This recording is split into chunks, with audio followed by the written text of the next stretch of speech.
Have you ever wondered how to navigate the ups and downs of the real estate market? Well, my journey might give you some insights.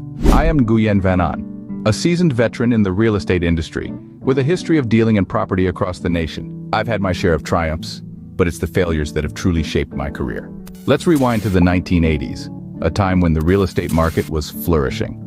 As a dynamic individual with an insatiable thirst for knowledge, I found myself at the heart of numerous transactions, reaping substantial profits and forging lasting relationships with colleagues, clients, and partners alike. To me, success in real estate is all about a keen foresight, a knack for market analysis, negotiation skills, and the ability to make decisive moves. However, I also understood the importance of learning from those who'd already made their mark in the field. So I immersed myself in books, videos, seminars, and insightful discussions with experts, absorbing their wisdom, their strategies, and their secrets to success. This I coined as my learning method. But as we all know, life isn't always a bed of roses. The year 1990 was a testament to this. The real estate market took a massive hit, leaving projects stalled, companies bankrupt, and many jobless and homeless.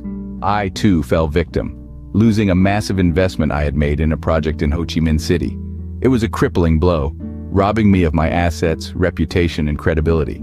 Despite the learning method, I found myself questioning why I hadn't seen the signs of the collapse. Why hadn't I been able to avoid the risks and mistakes? I pondered over these questions, seeking answers, and then it dawned on me. My learning method had a flaw. It overlooked an essential element, learning from myself.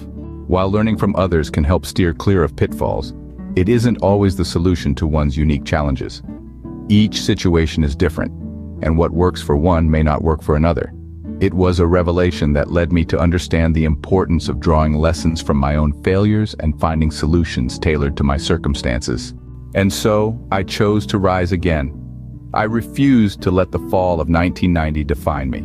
I took my failures, learned from them, and used them as stepping stones towards a brighter future. And that, my friends, is the key to navigating the tumultuous world of real estate.